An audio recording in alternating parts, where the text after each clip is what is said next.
నిజంగా ప్రభు సన్నిధిలో గడపడం చాలా ఆశీర్వాదకరం. మీరు సంవత్సరం అంతా పనికెళ్ళింది లెక్కలోకి రాదు. జీవితం అంతా మీకోసం జీవించిన అది లెక్కలో ఉండదు. కానీ మీరు ఈ 2వ తేదీ నుంచి 8వ తేదీ వరకు ప్రభు సన్నిధిలో ఉన్నారే, ఆయన సన్నిధిలో మీరు చేసిన ప్రార్థన పరలోకంలో రికార్డ్ అయింది. దేవునికి హల్లెలూయా. ఈ ప్రార్థన ప్రతి బంధకాల్ని కూడా తెంచివేస్తుంది. మీరు చేసిన ప్రార్థన ఖచ్చితంగా దేవుడు తన కార్యాలను జరిగించేవాడై ఉన్నాడు. హల్లెలూయా. చిన్న ప్రార్థన చేసుకుని మనం కొద్ది నిమిషాలు దేవుని మాటలను ధ్యానం చేద్దాం. దైవజనం ద్వారా దేవుడు మనతో మాట్లాడారు. దేవుడు దయాళుడు. అనేక మంది మరి ప్రభు తల్లి అలాగే ఆయన సహోదరులు ప్రభు సన్నిధిలో ప్రార్థన చేశారు. ప్రార్థన ద్వారా ప్రభు ఎన్నో కార్యాలు చేశారు. ఒక వ్యక్తి తను పొందుకున్న మేలు చేత ప్రభు సన్నిధిలో గంతులు వేసుకుంటూ స్తుతి ఆరాధన చేస్తూ ప్రభు సన్నిధిలోనికి వెళ్ళాడు.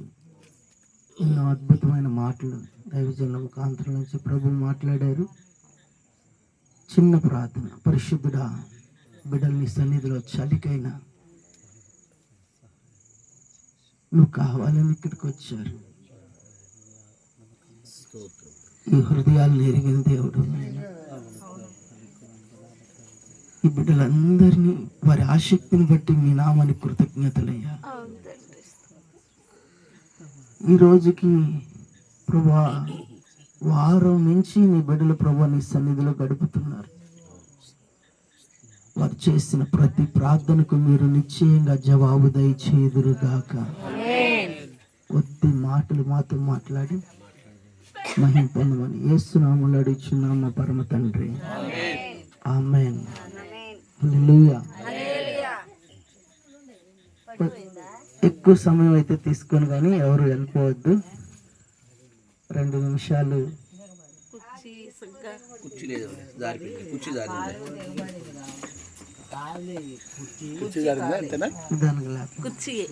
సహాయం చేయండి. ఎవరన్నా కొంచెం పట్టుకోరా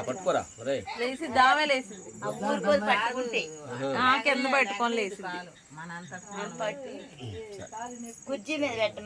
నేను ఈ మధ్య కాలంలోనే విన్న సంఘటనని చెప్తాను.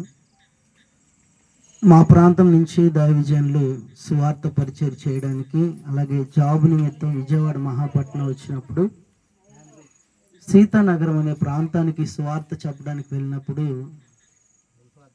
సువార్త చేస్తూ ఉండగా ఒక తల్లిగారితో మాట్లాడుతుంటే, అమ్మా యేసుప్రభుని నమ్ముకోండి, ఆయన మీ ప్రార్థన ఆలకిస్తాడు, ఆయన నమ్ముకుంటే పరలోకం ఇస్తాడని సువార్త చెప్తుంటే, అయ్యో మాకు యేసుప్రభు వద్దయ్యా, నేను ఎవరంటే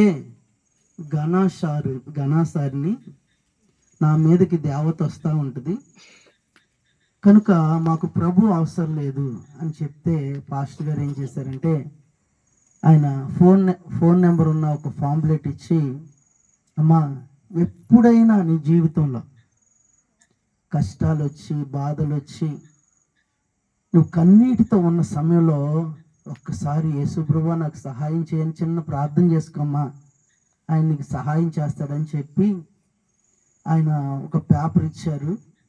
కొన్ని రోజులు, నెలలు, సంవత్సరాలు గడిచిపోయిన తర్వాత చూడండి పిల్లరా, ఆమెకి చీటీలు వేస్తారు కదా, ఐడియా ఉందిగా, అలా ఆ చీటీ వేసిన వాళ్ళు కట్టవలసిన వాళ్ళు కట్టుకోకుండా వాళ్ళు వెళ్ళిపోయారు. ఇంచుమించు ఒక 10 లక్షలకి పైనే అప్పు అయిపోయింది.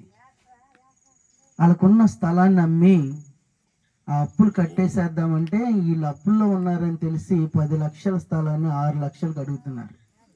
ఈ స్థలం అమ్మినా తీరేటట్లేవు. అప్పుడు దైవజనుడికి ఫోన్ చేసి చెప్పారు, అయ్యా ఒక్కసారి మీతో మాట్లాడి మేము చచ్చిపోదాం, ఆత్మహత్య చేసుకోవాలనుకుంటున్నాం అంటే పాస్టర్ గారికి భయం వేసింది. చివరి ఫోన్ ఎవరిదైతే వాళ్ళని అడుగుతారు కదా. అయితే మొత్తానికి గుండె ధైర్యం తెచ్చుకుని పాస్టర్ గారిని వెంట పెట్టుకుని ఆ ఇంటికి వెళ్తే, ప్రియులరా, వాళ్ళకి జరిగిన సంఘటనలన్నీ చెప్పారు. అమ్మ, మీ ఇంట్లో ప్రార్థన పెడదాం, మేము ప్రతి మంగళవారం వచ్చి మేము ప్రార్థన చేస్తాం, దేవుడు విడుదలనిస్తాడు, మందిరానికి రండి అంటే మందిరానికి నడిపించబడుతున్నారు. ప్రతి మంగళవారం వచ్చి ప్రార్థన పెడితే ఒక మంగళవారం వచ్చేదానికి వాళ్ళు లేరు. జరిగిన సంఘటన ఏంటంటే వాళ్ళని పోలీసులు తీసుకెళ్ళిపోయారు. కానీ ఈ సంఘటన తెలిసిన పక్కన వాళ్ళు ఫోన్ చేస్తే, పాస్టర్ గారు వచ్చారమ్మా మీ ఇంటికంటే, పాస్టర్ గారితో వాళ్ళు పాస్టర్ గారికి ధైర్యం చెప్పారు. ఏమనంటే, అయ్యా మేము యేసయ్యని నమ్ముకున్నాం, ఎలా అయినా దేవుడు మమ్మల్ని బయటికి తీసుకొస్తాడని చెప్పారండి. దేవునికి స్తోత్రం. ఆ సంఘటన జరిగిన తర్వాత చూడండి, వాళ్ళకి ఒక స్థలం ఉందంట.